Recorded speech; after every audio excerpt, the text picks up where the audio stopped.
siempre cuando nosotros preparamos a parejas en el parto, yo les digo que me gustaría poderles prestar mis ojos para que vean, ¿no? Muchas veces las mujeres, el primer parto al que llegan es al de ellas, no tienen noción de cómo es parir. Antes las mujeres aprendían a parir viendo a otras y asistiendo a otras en el nacimiento de sus hijos.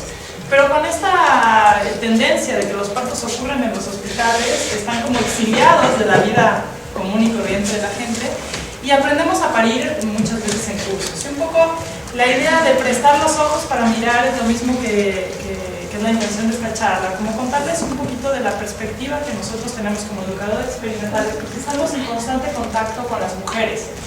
Ellas son quienes hablan con nosotras de sus preocupaciones, de sus miedos, de sus temores, y entonces yo creo que es una información que es muy importante circular. A veces la mujer ve a la enfermera o ve al médico y lo siente como una figura de autoridad, ¿no? Solamente la ropa que utilizamos resulta intimidante. Entonces el mundo médico está en una jerarquía tal en nuestra sociedad que es difícil ponerse en el papel de dialogar. Las mujeres difícilmente le dicen al médico o a su enfermera, a su proveedor de salud, qué es lo que quieren y qué es lo que les preocupa. Y un poco eso es lo que nosotros queremos compartir con ustedes. Entonces, asistimos a las mujeres en el parto y somos testigos de cómo la mayoría de las veces lo que ellas necesitan no es lo que les ofrecemos en las instituciones. Entonces la mujer, como contaba Elizabeth hace un rato, dice, no puedo, yo así no puedo, me voy a morir, me voy a partir, ¿no? Y entonces lo que decimos es, está pidiéndome un bloqueo, ¿no? Y no necesariamente me está pidiendo un bloqueo, quizá lo que me está pidiendo es que le dé la mano, quizá lo que me está pidiendo es que le explique que lo que está sintiendo es normal, que le explique por qué razón está sintiendo dolor, ¿no? Y entonces quizá cuando tiene como noción de lo que está ocurriendo, su percepción del dolor se modifica. Yo recuerdo una de las primeras veces que trabajé haciendo prácticas en la Clínica de Especialidades de la Mujer del Hospital Militar. Llegó una mujer a parir y cuando ella, más bien yo llegué al turno y escuché que estaba ella dando gritos, ¿no? Así, ¿no? Y entonces cuando yo entré a la habitación me encontré con una niña de 15 años que estaba sola porque no la permitían que entrara nadie con ella y teniendo el dolor de las contracciones. Y entonces yo rápidamente fui a buscar al médico y a decirle, ¿por qué no le ponen un bloqueo? ¿No? Ella está sufriendo, no se la está pasando bien, ¿no? está muy angustiada. Y el médico muy sabiamente me dijo, yo no voy a meter una aguja en la espalda de una mujer que está descontrolada, porque no voy a correr el riesgo de dejarla paralítica. Entonces así lo va a tener. Y yo cuando me di cuenta de que esta chava no tenía ninguna opción, o sea que su opción era que ella iba a parir en esas condiciones, entonces me acerqué con ella, le agarré la mano y le dije, yo voy a estar aquí contigo todo el tiempo. Y ella me volteó a ver a los ojos y me dijo, no te vas a ir hasta que me vengas. Que yo dije, yo no me voy a mover de tu lado hasta que nazca. Y entonces lo que vamos a hacer es que te vas a parar de la cama y vamos a empezar a trabajar con tus sensaciones de dolor. Y estás sintiendo esto porque lo que está ocurriendo en tu cuerpo es que tu útero se está contrayendo, dentro está tu bebé, mujer bebé. Entonces es un dolor que tiene sentido. Y ella automáticamente cambió. Y ella tuvo un parto espectacular, como a pocas mujeres yo he visto parir. Y pasó del descontrol a una actitud completamente diferente en relación a su dolor. ¿Qué cambió? Que alguien estuvo para ella. No con ella, sino para ella, ¿no? O sea, que alguien estuvo ahí para decir, yo estoy para ti. Entonces, finalmente de eso se trata. Lo que podemos hacer un montón de cosas. Cuando una mujer dice no puedo, la única opción que tenemos, o la primera a la que podemos recurrir, no es a la anestesia. Tenemos un montón de otras opciones antes y la idea es que ustedes se vayan con recursos para tener una gama más amplia de posibilidades, de cosas que hacer por esas mujeres. Porque en realidad el dolor de esa mujer no fue disminuyendo, fue cada vez mayor, porque el trabajo de parto siguió avanzando, ¿no? Y sin embargo ella nunca volvió a experimentar el sufrimiento. Entonces hay una diferencia entre la sensación de dolor y la experiencia del sufrimiento. Tenemos el privilegio también como doulas de poder ver cómo trabajan distintos equipos de profesionales. Y eso es algo interesante, porque los médicos y las enfermeras están acostumbrados a trabajar ya sea en un hospital o con su paciente en una práctica privada, entonces difícilmente pueden observar lo que hacen otros profesionales. Parte del curso de sensibilización que estamos implementando acá comprende que ustedes puedan entrar a ver cómo atienden los nacimientos distintos médicos. Para que entonces, y distintas enfermeras obstétricas, para que entonces ustedes tengan este punto de comparación, donde entonces sabemos que las cosas se pueden hacer de diferentes maneras, y no solo como lo hemos hecho nosotros, y no nos queremos mover de nuestro metro cuadrado, ¿no? Porque sentimos que si damos un paso para el costado, entonces ya podemos poner en riesgo a la mujer o al bebé, ¿no? Y empezamos a aprender que no, que hay distintas formas de atender. Una de las doctoras que trabaja en nuestro equipo es una doctora que se formó con Celaya. Creo que comentaron de Celaya. ¿Ustedes habían escuchado de él? Es una eminencia en México, es uno de los fundadores del parto en agua y llevó las tinas y fue director de la clínica de especialidades de la mujer en el hospital militar. Y resulta que esta doctora fue residente y Celaya como que le vio potencial y se le jaló para que empezara a ver cómo trabajaba. Así es como aprendemos en realidad, ¿no? Cuando otros nos abren las puertas para ver su práctica. Y ella siempre cuenta que el primer nacimiento dijo, este médico está demente, ese bebé se va a morir, ¿cómo es posible que corra estos riesgos? Y esa mujer se le va a desgarrar, ¿por qué no la está cortando? ¿No? Y nació el bebé y todo estuvo perfecto, y el segundo parto dijo, no, bueno, ahora sí ya se voló la barba, ¿cómo puede ser? Ahora sí de verdad está poniendo en riesgo, ¿no? Y cuando pasaron 1, 2, 3, 17, 20, dijo, quizá lo que está mal es lo que yo aprendí, y no lo que él practica, puesto que sus resultados son buenos. Entonces, de alguna manera lo que tenemos es que desaprender un poco de lo que hemos aprendido de manera rígida, y hay pocas cosas tan difíciles como desaprender. Nos cuesta, sobre todo cuando tenemos responsabilidades grandes sobre nuestros hombros, cuando sentimos que pues, la salud de un bebé y una mamá está en nuestras manos. Entonces, lo que nos motiva a cambiar es tratar de entender que lo que la mujer, como de ajustar aquello que ofrecemos como profesionales de la salud a lo que la mujer desea para su nacimiento. ¿Qué es lo que quieren ellas? Primero quieren que su deseo sea considerado, que sea respetado. Eso solo ya las coloca en un lugar diferente, ya las coloca en el lugar de sujetos y no de objetos que nosotros estamos manipulando. La mujer que va a parir no es un útero, una pelvis, un producto que van a ser, hasta los nombres que utilizamos tienen que ver como con despersonalizar el hecho, ¿no? Entonces tienes una mujer que tiene ciertos miedos, ciertas preferencias, ciertos deseos, ¿no? Entonces tenemos que considerar eso, las mujeres quieren que se considere eso, que empecemos a hablar con ellas y no de ellas, que es súper común, que nosotros nos vamos a una esquinita y entonces empezamos a comentar el punto de que no, pues yo creo que los médicos, cuando yo estoy como dula, muchas veces me voltean a ver a mí para decirme a mí cuánto tiene ella de dilatación y cómo está el cuello, ¿no? Y yo tengo que voltear la mirada a ella para que el médico le hable a ella, porque con quien tiene que hablar es con ella. Entonces, el protagonismo es el de la mujer, no el nuestro tampoco. No el de la enfermera que entonces ahora la va a poner a colgarse el rebozo, sino es la mujer. Y nosotros somos como el agua, vamos tomando la forma de este recipiente. Que se cuida su derecho a la intimidad, muy importante. A veces en las instituciones nos olvidamos de que las mujeres tienen pudor. Todas tenemos pudor, pero pensamos que porque ella está de parto, pues no hay bronca, ¿no? O sea, que se anda caminando. Yo me acuerdo de cuando rompen la fuente, no le dice, no importa que mojes. Es que a mí me importa si yo voy chorreando el piso y si siento que estoy ensuciando el lugar en el que yo estoy, para mí es importante, porque es una cuestión de dignidad. No importa, estamos acostumbrados a ver vaginas. Sí, bueno, pero yo no estoy acostumbrada a que me la vean, ¿no? Entonces, tenemos que cuidar la privacidad de la mujer que estamos acompañando. Tenemos que reconocer su capacidad para decidir y elegir lo que le conviene. Sí pueden elegir. Necesitan información. Por eso parte del proyecto tiene que ver con hacerles llegar a ellas la información. Eso es lo que hacemos al capacitarlas, ¿no? Que tomen las decisiones de manera informada y no que elijan una cesárea porque las mujeres pobres son las que tienen que parir, ¿no? O sea, eso no es, realmente una mujer está eligiendo una cesárea cuando está diciendo eso. Pues no, yo no creo que eso es una elección.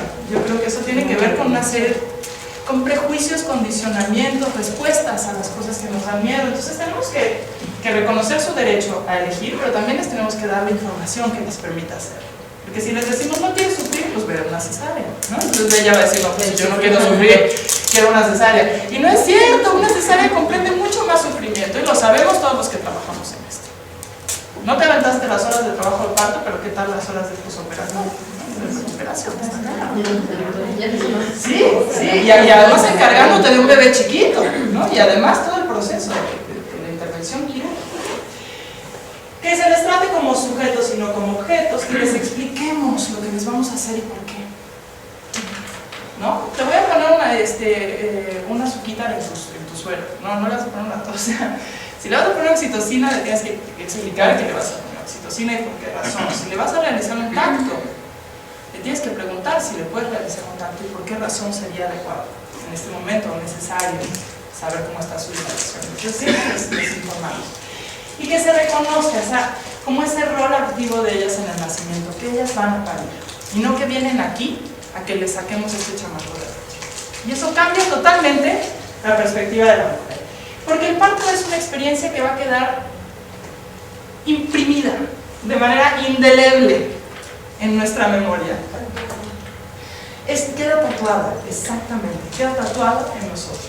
Tú puedes preguntarle a la mujer que quieras de su parto y ella te va a decir con pelos y señales. Y eso es la viejita que ya tuvo el nacimiento hace quién sabe cuántos años, y ella te va a decir con pelos y señales todo lo que ocurrió ese día, qué le dijeron, qué no le dijeron, quién le agarró la mano, cómo era la señorita que vino. Se queda de manera indeleble en nuestra subjetividad. Entonces es bien importante que tengamos conciencia que estamos presentes y somos actores importantes en un momento de esa naturaleza. Lo que hemos hecho es desempoderarlas tratando de cuidarlas, para evitar riesgos, complicaciones, problemas. Entonces lo que terminamos es obligándolas a adoptar determinadas posiciones, quitándolas el derecho de decidir sobre su cuerpo y haciéndolas sentir 100% dependientes del equipo de médicos que las asiste. Entonces una mujer que se siente dependiente no es una mujer que puede como apropiarse de este cuerpo que en realidad le pertenece. Las hemos llevado a perder su capacidad en la confianza para parir y para amamantar. Dicen, híjole, yo quisiera un perro, pero quién sabe si se puede. Yo quisiera dar chichi, pero no sé si voy a tener leche. Y tú dices, bueno, somos mamíferos, ¿no? Entonces puede llegar a ser que en un caso haya alguna complicación, ¿no? Pero lo habitual, lo razonable sería que en la mayoría de los casos las mujeres pudieran parir y amamantar a sus hijos. Es una cuestión de la especie. Y las obligamos a adoptar posturas que las hacen sentir como algo ajeno. ¿Qué pasa? Si yo acuesto a una mujer, le amarro las piernas, le digo así te tienes que poner, ella me dice, no me siento incómoda, me duele, no, pero no te puedes parar, te estoy diciendo que te tienes que quedar así, ¿no? Y si no vas a lastimar a tu bebé. Porque esas son frases fuertísimas y que se usan constantemente. Abre las piernas que vas a lastimar a tu bebé. Bueno, entonces, híjole, ¿qué le estoy haciendo sentir? Pues yo no sé.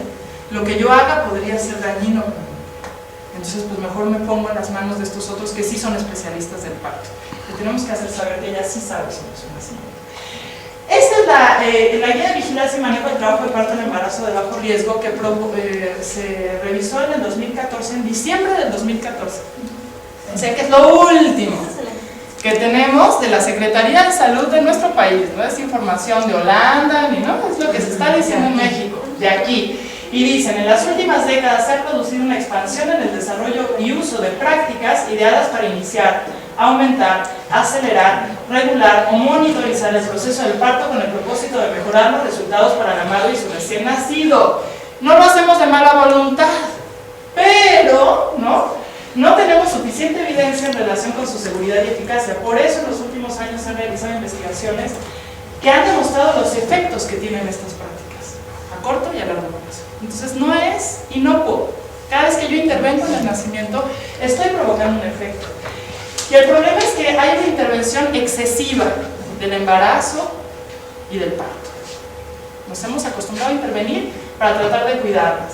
Y con eso lo que hemos llegado es a ocupar el primer lugar de cesáreas a nivel mundial, con un 45% en México, con un incremento impresionante. Si se fijan en los últimos años, en el 2000 teníamos un 30% y ahora estamos en un 45%. Ha crecido de manera abismal. Y esto tiene implicaciones, porque cada vez que yo practico una cesárea, estoy exponiendo a esa mujer a tener un mayor riesgo de presentar malformaciones en la implantación de la placenta. Lo sabemos. Sabemos que hay mayor placenta creta, mayor placenta previa. Ahora le preguntaba a Elizabeth, ¿por qué ella no atendía en casa partos después de una cesárea? ¿No? Y ella me decía que ella tuvo una terrible experiencia con el primero que atendió, porque hubo una hemorragia tremenda porque ese útero no se contraía. ¿no? Entonces sabemos que cuando nosotros intervenimos en el cuerpo, eso incrementa el riesgo al que estamos exponiendo a esa mujer. Hay mayor riesgo de diabetes, de asma, de cáncer para el bebé, según los últimos estudios del 2014. Hay una interferencia en el apego temprano. Entonces, cuando no estamos permitiendo que se haga toda esta producción hormonal que caracteriza el trabajo del parto natural y que hace que el bebé llegue lleno de oxitocina, que nazca lleno de la oxitocina que pasó a través del torrente sanguíneo de la madre y la placenta, y que esa madre esté también llena de oxitocina para recibir al bebé y se establezca esto que hemos visto quienes hemos estado en nacimientos tantas veces. Si nosotros ponemos al bebé en el pecho de la mamá, hay un apego inmediato. Está esta cuestión del establecimiento del vínculo, de las miradas, y es como una especie de plastilina, es como, ¿no? Cuando nosotros interferimos en eso, eso tiene también implicaciones a largo plazo. Y cuando practicamos una cirugía es más probable, o sea, dificultamos que sea posible el apego. Hay quienes están haciendo ya apegos transcesarios. Le están poniendo al bebé en el pecho de la mamá y están esperando que el cordón deje de latir antes de pinzarlo, aunque esa mujer esté con una cesárea. Están bajando los campos estériles, bajando la luz, bajando el aire acondicionado que nos sufren los bebés, ¿no? Permitiendo el establecimiento de la lactancia incluso en el quirófano. Entonces tenemos que ver, por un lado, cómo hacer para reducir el índice de cesáreas, y por otro lado, cómo practicarlas de la mejor manera cuando es imprescindible que se haga. La colonización de bacterias no ocurre de la misma manera cuando un bebé nace en el parto vaginal que cuando nace por cesárea.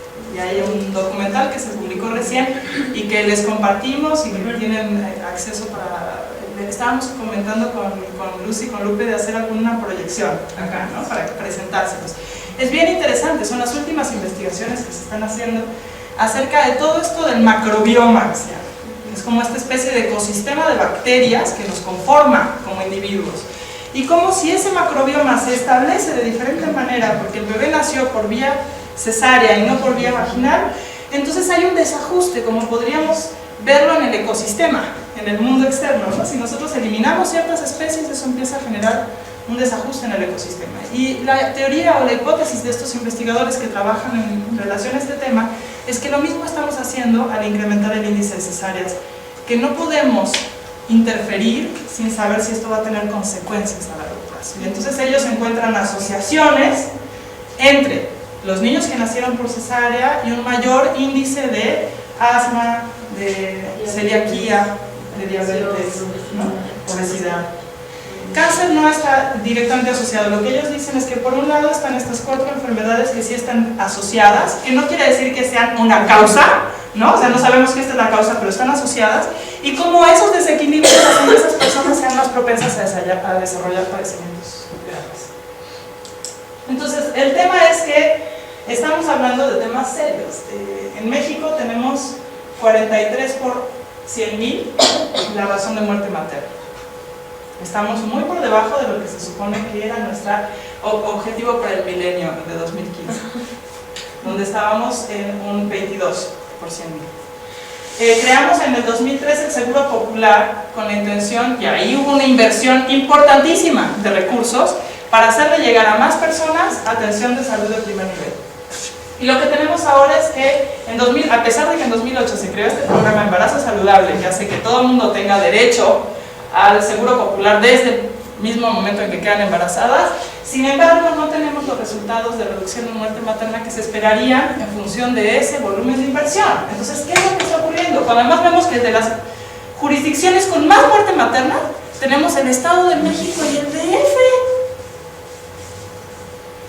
O sea, que no es que se están muriendo las mujeres en las sierras, se están muriendo en los hospitales, atendidas por profesionales de la salud.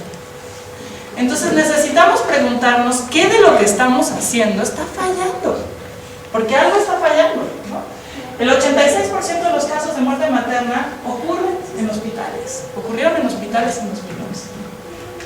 Entonces, algo de lo que estamos haciendo en la intervención del nacimiento está teniendo repercusiones, y un poco lo comentaban hace rato, las hemorragias son la primera causa de muerte materna, y las hemorragias están asociadas con un exceso de intervenciones. Entonces, hay distintos organismos a nivel nacional, a nivel internacional, que se están preguntando acerca de la relación entre el índice de cesáreas y el índice de mortalidad.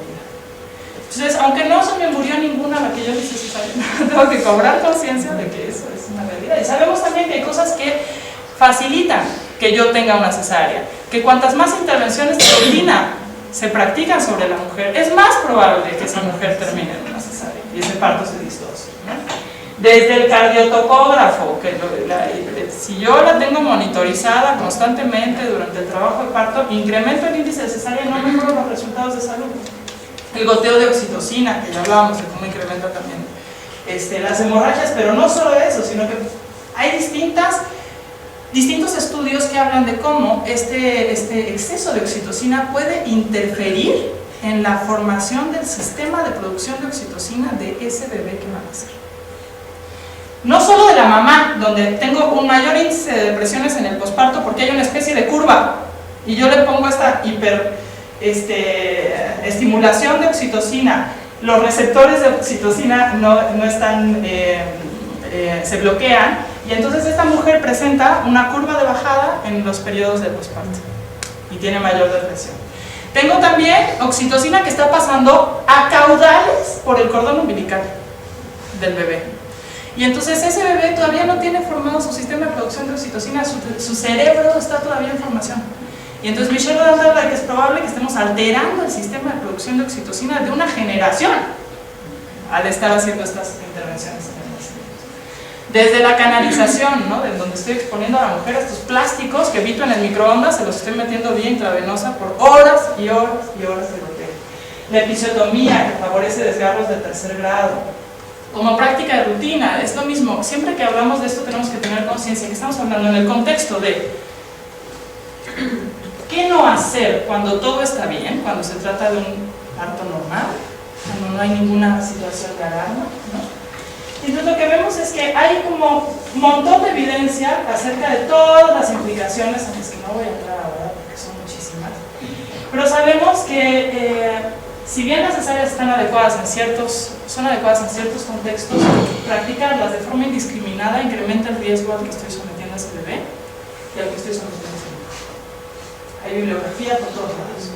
Al punto de que en 2014 se lanzó un consenso entre estos dos organismos, la Sociedad Materno-Fetal de Medicina Materno-Fetal y el Colegio Americano de Ginecología y Obstetricia, que son como dos grandes instituciones en el mundo médico, preguntándose cómo demonios podían hacer para reducir las primeras cesáreas, el índice de primeras cesáreas, porque eso tenía una serie de implicaciones de salud a largo plazo. Y entonces hicieron un estudio enorme en 19 hospitales con 62,000 pacientes, lo cual es una cantidad ya significativa, y a partir de ahí llegaron a algunas conclusiones que me parecen importantes. Una de ellas es replantearse cuáles son las fases y las etapas del trabajo en parto. ¿Cuánto duran? Porque teníamos lo que decía Elizabeth, la curva de Friedman desde hace miles de años, ¿no? Pero se nos salían todas las mujeres de la curva. Entonces ellos empezaron a decir, esta curva quizás no funciona. Entonces la primera etapa del trabajo de parto, la dilatación, puede durar hasta 24 horas, si es un primer nacimiento. No se considera que la mujer esté en fase activa hasta que alcanza los 6 centímetros y no los 4 centímetros de dilatación. ¿Cuántas veces no les ha pasado? Que llega una mujer con 4 y no está en trabajo de parto, ¿sí o no? Y la ingresan porque tiene 4. Pero si esa mujer no tiene las contracciones regulares, no va a avanzar porque está en la fase inicial y tiene 24 horas. Entonces, cuando nos empezamos a apurar, es que empezamos a intervenir de manera innecesaria. Y la segunda etapa, el expulsivo, puede durar hasta 3 horas, no hasta 2 como estaba planteado, sin que eso represente ninguna complicación o sin que sea una razón para pasarme de ahí a una cesárea. Entonces hay un replanteamiento que ahí hace que bajen los índices de cesárea por esta cuestión de que las mujeres se salen de la curva, de que no están respondiendo a mis expectativas de lo rápido que tendría que avanzar. Y por otro lado hay un replanteamiento del criterio de qué es un embarazo a término, porque otra de las cosas que veíamos muchísimo es que a las mujeres les practican una cesárea porque ya llegamos a la semana 40 y el bebé no nació. Entonces lo que se está replanteando es que término precoz es de la semana 37 a 38.6, a término es entre la 39 y la 40.6, término tardío 41 a 41.6 y post-término solo después de la semana 42. Entonces esas son cosas que hay que tener en cuenta cuando se valora la necesidad o no de realizar intervenciones, porque depende de qué tan estrecha sea la puerta por la que tenemos que pasar, a cuántas mujeres vamos a dejar fuera. Si los requisitos para poder tener un parto son tan tan rígidos, pues entonces todas las mujeres quedan fuera de esa norma. Entonces por eso cada vez más como que hay una flexibilización, donde sí cuidas la salud de esa mujer y sí te guías por lineamientos, pero estos lineamientos pueden también replantearse. Entonces la idea del parto humanizado, que además genera, el solo nombre genera un poco de conflicto y resistencia en muchos lugares, ¿no? O sea, pues entonces, ¿cómo atiendo yo si no atiendo parto humanizado? El nombre de parto humanizado lo retomamos porque es un nombre que no quiere decir cualquier cosa, sino que es un concepto que se delineó en Brasil en el 2000, al cual han adscrito una serie de organismos importantes y que tiene que ver con, por un lado, reconocer el protagonismo de la mujer en la experiencia del nacimiento de su bebé, eso es lo primero, hacerse cargo de su bebé y de su salud y de su parto, y por otro lado, con atenerse a los lineamientos de atención del parto que dicta la Organización Mundial de la Salud, que son estas prácticas famosas basadas en evidencia, y no, como decía un médico la vez pasada, en eminencia, ¿no? O sea, porque pareciera que la práctica médica es la que me enseñó, el que es la eminencia aquí, el señor que dicta las normas en el lugar en el que yo atiendo, y no en la evidencia científica. Entonces, es un tipo de atención que parte del principio que hay que practicar intervenciones exclusivamente en los casos en los que esto esté médicamente justificado y evitar todo lo que serían las intervenciones médicas de rutina. Entonces, la Organización Mundial de la Salud lo que dice es que deberíamos respetar el derecho a la intimidad, respetar el derecho a elegir al acompañante para el parto. Ustedes aquí dejan que entren los padres o las parejas en el momento del nacimiento, lo cual es un gran avance en términos, si lo comparamos con lo que se está ofreciendo a nivel nacional. Ofrecerle métodos no invasivos, no farmacológicos para el alivio del dolor, o sea, ofrecérselos antes de la anestesia es parte de las prácticas que dicta la Organización Mundial de la Salud. Ofrecerle líquidos, permitir que se mueva libremente y que elija las posiciones que ella prefiera. Sabemos, y vamos a ver en un rato, todo el tema de la pelvis y de cómo funciona esto, que tiene que ver como con el reconocimiento de la fisiología del nacimiento. Entonces, si la pelvis es un conjunto de huesos que tienen movilidad, pues si yo permito que esa mujer se mueva, su trabajo al parto tiene más probabilidades de prosperar que si la ato. Evitar que puje en posición supina, procurar el contacto piel a piel inmediato con el recién nacido después del parto y apoyar el inicio de la lactancia y evitar el uso rutinario de enemas, sueros, episiotomías y rasurado púbico. Entonces, la humanización del parto es un movimiento que ha cobrado fuerza, sí, porque retoma estos lineamientos de atención del parto de la Organización Mundial de la Salud, entonces hace eco en los profesionales médicos, pero sobre todo porque las mujeres se han como apropiado de esta, como de esta filosofía, porque lo que ellas estaban pidiendo es que se las reconozca como protagonistas de sus nacimientos. Entonces eso hace que sea una iniciativa que tenga relevancia.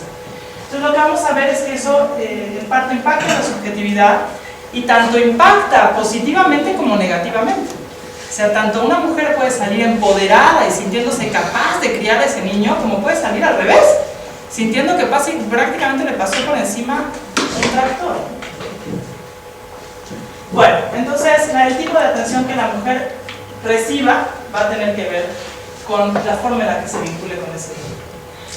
En el tema de la depresión postparto hay distintos estudios que se han hecho. El gobierno de España, hay una mujer que se llama Ivonne Olza, que cuando la vean, síganla. Es una psiquiatra que ha hecho cosas bien interesantes en torno a lo que tiene que ver con el nacimiento y el impacto que tiene en términos psicológicos el nacimiento para el bebé y para la mamá. Olza. Se escribe Ivonne con B larga. ¿Una N o dos N? Una N, Ivonne con una B larga y una N, y Olza con Z. Ella trabaja para el Ministerio de Salud de Servicios Sociales en España.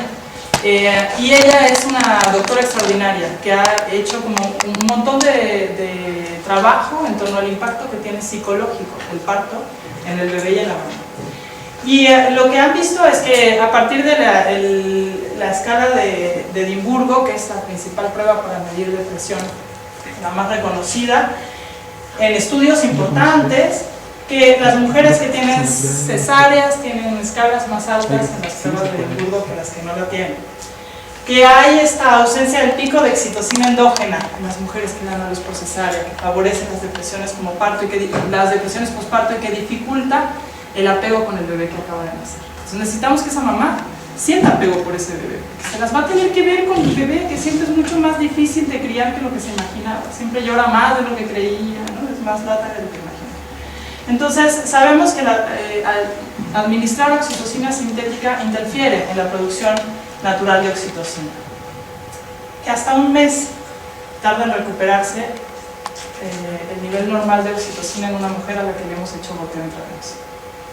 Entonces estamos interfiriendo en un momento crítico, porque la oxitocina es esencial para el establecimiento de la lactancia y para el establecimiento del vínculo con el bebé y del apego. Entonces este desequilibrio se asocia con depresiones postparto días posteriores al nacimiento.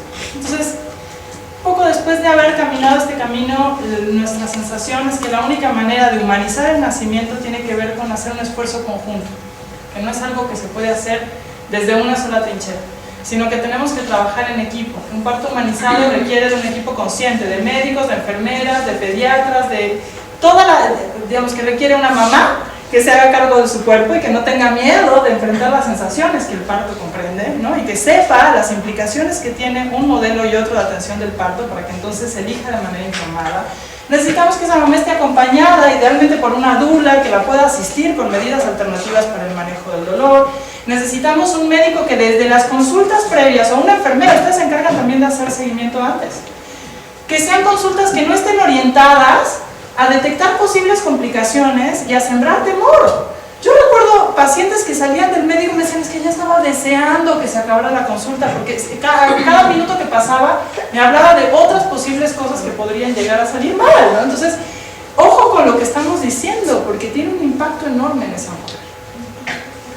Las palabras que utilizamos son muy importantes.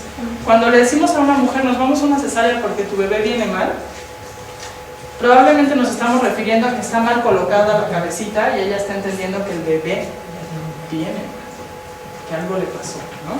Cuando estamos diciendo, te voy a hacer esta prueba porque para ver si no tienes diabetes gestacional, es probable que ella se quede con la sensación de chin, hay algo que le hace pensar que yo tengo diabetes gestacional, ¿no? Entonces tenemos que entender como que es muy delicado lo que vamos a decir con ellos.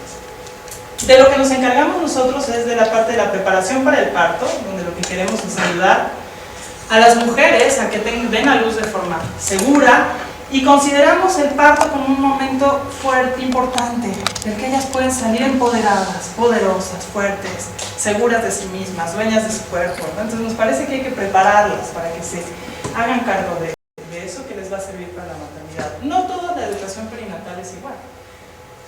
Dar educación antes del parto no es suficiente, tenemos que ver qué tipo de educación les vamos a dar a estas mujeres, ¿no? En muchos lugares lo que se les educa es a obedecer, a seguir una serie de normas, entonces simplemente se les informa cuáles son los procedimientos a los que se les va a someter, y en el mejor de los casos se les ofrece un bloqueo como compensación por haber sido buenas, ¿no? Te portaste bien, es una frase también típica que nos tenemos que preguntar, ¿no? ¿Cuántas veces le decimos, ay, qué bien te portaste? Pues si no son menores de edad, ¿no? Es una mujer que está pariendo.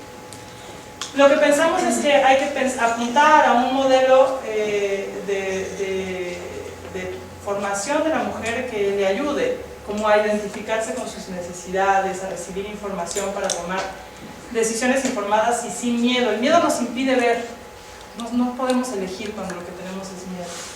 Darles herramientas para que tengan el dolor fisiológico mínimo. No quiere decir que vamos a poder quitar el dolor del parto, pero si la mujer tiene herramientas y sabe de masajes, de diferentes posiciones, del uso de la estimulación de termorreceptores, ¿no? De cosas que le sirvan para manejar el dolor, se siente diferente en el nacimiento. Se concientiza acerca de su capacidad para elegir y se hace hincapié en la intuición como esa sabiduría interior que la guía. Si la mujer tiene miedo y no sabe ni qué tiene que pasar, cuando siente dolor se quita, ¿no? Y si ella tiene noción de cómo es que funciona esto dentro de su cuerpo, puede participar de la experiencia. Entonces eso va a ser muy importante. Necesitamos mujeres que sepan de su cuerpo y que participen del evento del nacimiento. Entonces nadie les tiene que enseñar a parir, no se trata de eso. Lo que tenemos es que darles herramientas para que puedan lidiar con el dolor y con las sensaciones de su cuerpo, y les tenemos que restablecer la confianza que han perdido han perdido la confianza en que son capaces. Entonces les tenemos que restablecer la confianza de que sí saben, y de que sí pueden, y de que ellas se las pueden ver con su cuerpo. Entonces eso es muy, muy importante en la preparación para el parto. Y la otra cosa que nosotros hacemos es el acompañamiento al parto como dulas. Entonces la figura de la dula es una figura milenaria, no es algo nuevo, es el acompañamiento de una mujer a otra en el proceso del nacimiento. La dula no es responsable de la salud ni del bebé, ni de la mamá, ni se encarga de nada médico. Lo único que hace es estar ahí con la mujer para acompañarla y para asistirla, para ayudarla con medidas alternativas para el manejo del dolor. Entonces es algo que está históricamente, mujeres que ayudan a otras al parto era como una figura muy vieja. Recientemente se retomó el nombre de dula, se le puso ese nombre, que es un nombre también viejo, que es el nombre con el que se hablaba de estas mujeres en Grecia, en la antigua Grecia. Y quiere decir básicamente sirvienta, es alguien que está al servicio del otro. Entonces la dula es la que está ahí para atender al otro, para ayudarlo, para darle un vaso de agua, para hacerle un masaje, para darle una tomada a la espalda si necesita. Y esta figura, que parecería completamente secundaria, lo interesante es que se han hecho un montón de estudios que muestran el impacto que tienen las dulas en términos de una reducción muy significativa, de un 50% del índice de cesárea. Entonces hay estudios que se han hecho por todo tipo de organismos, la ACO, el grupo Cochrane, y que muestran, la OMS, ¿no?, que el acompañamiento de una mujer a otra en el momento del parto reduce el índice del uso de forceps, de vacuum, de bloqueos, de cesáreas. Y todo el mundo se pregunta, ¿pero qué hacen estas señoras? O sea, ¿por qué? ¿No? Si no lo están haciendo, ¿por qué? Le salen menos cesáreas con la dula. Y un poco lo que tiene que ver, o mi percepción, es que tiene que ver con que la dula restituye esta subjetividad de la mujer. Decíamos, la mujer quiere sentirse protagonista de su parto y la dula lo que hace es decirle, órale, claro, vas, levántate de la cama, hazte dueña de tu cuerpo, baja las luces, pongamos música, apropiate de este lugar es tuyo, ¿no? Y entonces construye un entorno que es adecuado para que esa mujer pueda hacer lo que tiene que hacer, que es parir. El parto es finalmente un acto de amor. Y necesitaríamos hacerlo en un espacio como el que elegiríamos para hacer el amor, no en un lugar en el que tenemos las luces encendidas, gente circulando, ¿no?, personas preguntándonos datos y cosas, ¿no? Eso es completamente adverso a la producción de oxitocina, de la que les van a estar hablando más adelante. Pati va a abordar ese tema. Hay un estudio que a mí me encanta citar porque me gusta muchísimo y me parece que es como muy significativo, de William Thomas, que es un médico neoyorquino, que recibió a su cargo ¿cómo se llaman estos de los viejitos? Geriátrico, asilo. Un asilo de ancianos. Entonces lo que él empezó a ver es que cuando recibía a los ancianos en su asilo solamente tenían una sobrevida de 2 años y se morían. Y entonces él dijo, pues ¿qué vamos a hacer para que los viejitos no se mueran tan pronto?, ¿no? Y lo que hizo no fue una campaña convencional de salud, donde entonces, bueno, voy a darles más antibióticos o voy a revisarlo. Lo que hizo fue cambiar el entorno. Dijo, la gente se está muriendo porque no tiene razón para vivir. Entonces voy a traer aquí perros, gatos, pajaritos, puso huertos, metió a los niños a pasar las tardes con los viejitos porque puso una guardería en el lugar y con eso tuvo unos resultados impresionantes, de manera que su modelo se replicó en más de 200 lugares. Y lo que pensamos es que el tema del acompañamiento al parto tiene un efecto similar. Lo que hace es modificar el entorno. Entonces que necesitamos un entorno en el que esa mujer pueda parir. Y si esa mujer puede parir, que es hacer un acto de amor, entonces todos los indicadores de salud van a mejorar. Van a ser mejores. Entonces, bueno, no les puedo mostrar aquí, pero de todas formas lo tienen en sus documentos, sí, todos los estudios que hay, pero es de la Organización Mundial de la Salud, de cómo el Apgar es mejor de los bebés a los 7-5 minutos, hay menor depresión postparto con el acompañamiento continuo de alguien en el parto, ¿no? Cómo se recomienda que sea la norma y no la excepción, estudios del 2003, bueno, diferentes metaanálisis enormes. Hay pocas intervenciones tan benéficas y tan poco perjudiciales como la presencia del agua. ¿Y cómo las dulas funcionan mejor en determinados contextos que en otros? ¿Cómo funcionan bien si no es norma la aplicación del bloqueo en el hospital? Si ya por norma le vamos a aplicar bloqueo a todas las mujeres, pues no, la dula no va a tener los mismos resultados, ¿no? Funcionan mejor si no son parte del personal del hospital. Cuando no tienen compromisos allí con los médicos o con las enfermeras, tienen mucho mejores resultados que cuando son contratadas por el hospital. Esto es lo que les contaba. Desde hace 25 años se han realizado un montón de estudios randomizados controlados para evaluar el efecto del acompañamiento de la dula en el parto y los resultados son sorprendentes. Mujeres de 16 estudios randomizados, 5.000 mujeres. Y los resultados son en todos los mismos. Menos anestesia regional, menos anestesia obstétrica, menos forceps extractores al vacío, menos índice de cesáreas, mayor satisfacción de la mujer con la experiencia, otros Cochrane 2011, mismos resultados, el APRA, ¿no? Partos ligeramente más cortos. Entonces, realmente es una intervención pues nada invasiva y que ha tenido unos resultados importantes, y por eso es que ahora estamos en el programa incluyendo la capacitación de dulas, para que las dulas estén acá. Elizabeth me decía recién, me quiero morir. En noviembre tuve que atender los partos yo solita, porque por alguna razón no tuve dulas.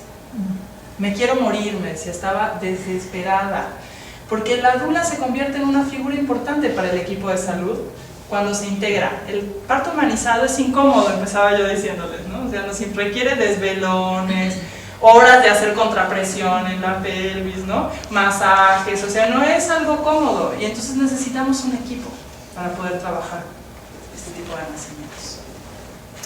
Bueno, y es un pequeño recuento que hemos hecho nosotros de nuestra experiencia en los últimos años en el centro en el que trabajamos, donde recolectamos la información de 498 nacimientos que hemos tenido entre el 2008 y 2014. Y entonces lo que tenemos acá en la primera barrita es nuestra media nacional, ¿no? 70-30. Es como están ustedes más o menos en este momento.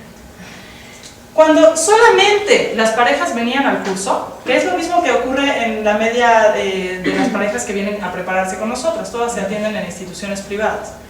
Cuando solamente vienen a prepararse, ya reduce a un 50% el índice de cesáreas, en lugar de estar en un 70%. ¿Ok? En esta tenemos todos en rojo. Aquí yo hice una diferencia entre los que son partos sin epidural y partos con epidural. No quiere decir que aquí todos tengan epidural, sino que simplemente de donde yo saqué la información, que es de la encuesta en salud y nutrición, no se hace esta diferencia, y hasta donde yo sé ninguna otra. Pero cuando además esa mujer que se preparó lleva una dula a su parto, la proporción se invierte. Y tenemos un 30% de cesáreas y un 70% de partos vaginales. Entonces es una diferencia muy significativa. Y esto es con el trabajo que solamente hacemos nosotras como educadoras perinatales. Y nuestra apuesta es que si hacemos un trabajo conjunto, en el que estemos involucradas nosotras en la educación perinatal y el acompañamiento del parto, pero también los profesionales de salud que están atendiendo esos partos, también las enfermeras, también todo el equipo médico que acompaña, entonces eso puede tener resultados mucho más significativos, y de ahí viene la invitación, ¿no? Entonces, concluyendo, una mujer que toma un curso de preparación para el parto reduce de forma significativa las probabilidades de tener un nacimiento por cesárea. Menos de la mitad de las mujeres que se preparan requieren el uso de analgesia convencional. Cuando la mujer se acompaña de una dula, los resultados son mucho mejores y se reduce en un 50% la probabilidad de tener una cesárea, y solo 1 de cada 10 que llevaron dula al parto necesitaron de una analgesia epidural. Por eso les llaman la epidula. ¿Eres una epidural o una epidula? Porque sí, ¿y cuál es el impacto de esto? ¿Para qué me importa que la mujer no se ponga un bloqueo? Pues porque tengo menos probabilidades de que acabe en una cesárea. Porque cuanto más intervengo, más necesidad hay de otras intervenciones. Entonces, qué bueno que existe el bloqueo, para cuando ya se agotaron las otras medidas para el manejo del dolor. Entonces, no es que les tenemos que negar el acceso al bloqueo a las mujeres, es que antes tenemos toda una batería de cosas que podemos ofrecerles y que son mucho más saludables para ellas y para sus bebés. Y por último, lo que les quiero mostrar, esto es lo ultimísimo de diciembre de 2014, Secretaría de Salud, el documento del que estuvo haciendo referencia Elizabeth Valencia. Yo aquí solamente retomé algunas de las indicaciones de este documento, pero lo tienen completo en su DVD. Ingreso a las mujeres en fase activa, no antes. Comunicación de calidad con la paciente, como una de las recomendaciones importantes. Trato individualizado, respetuoso, afectivo. Ofrecer apoyo psicoafectivo continuo, no restringir líquidos, evitar administración rutinaria de soluciones intravenosas, evitar la conducción e inducción rutinaria, evitar enemas, sondeo vesical, amniotomía, tricotomía de rutina, no practicar dilatación manual del cervix. Todos estos son lineamientos de la Secretaría de Salud. ¿Alguien ya había visto este documento? No. Ok. Evitar monitoreo electrónico continuo, tacto vaginal cada 2 horas, que recomendaban, y de nuevo, entre paréntesis, en general los médicos que hacen parto humanizado solo realizan tacto cuando consideran que está médicamente justificado, como cualquier otra intervención, porque favorece las infecciones y puede ayudar a que se dermatice el cuello del útero. Favorecer deambulación y posiciones verticales en la primera etapa. Ofrecer métodos no farmacológicos para el manejo del dolor. Ofrecerlos. Como institución tendríamos que tener esa capacidad. Informar a la madre antes del parto sobre las medidas alternativas para el manejo del dolor y sobre los riesgos que comprende el uso de analgesia obstétrica. Y por eso es importante que hagamos cursos de preparación para el parto. Procurar la atención del parto en posiciones verticales. El uso de compresas calientes también a mí me llamó la atención, yo eso no lo sabía, no sabía que estaba en la norma. Y masajes perineales en el expulsivo. Evitar Kristeller. Evitar episiotomía de rutina y de practicarla se tiene que utilizar analgesia adecuada. No es de que, ay, no, como el tejido está extendido de una vez, pum, ¿no? Hay que poner analgesia. Pinzamiento tardío del cordón umbilical, manejo activo de la tercera etapa del parto. Y de nuevo, ¿por qué el manejo activo? Aquí dicen hay que poner oxitocina en la tercera etapa del parto. Porque si ya le estuvimos administrando oxitocina durante todo el trabajo de parto y porque tenemos a la hemorragia como uno de los principales riesgos, entonces los médicos están pues muy preocupados de reducir el índice de hemorragias. Pero hay que ver qué intervenciones de las que estamos practicando están haciendo que las mujeres tengan hemorragia. Evitar revisión manual o instrumental de la cavidad uterina. No hay que realizar revisión a menos que haya sospecha de que ha quedado un pedazo de o de hemorragias. Exacto. Favorecer el contacto piel a piel inmediato y el establecimiento de la lactancia en la primera hora de vida y promover la lactancia exclusiva. Y lo que yo les quería mostrar es que ustedes están aquí mencionados.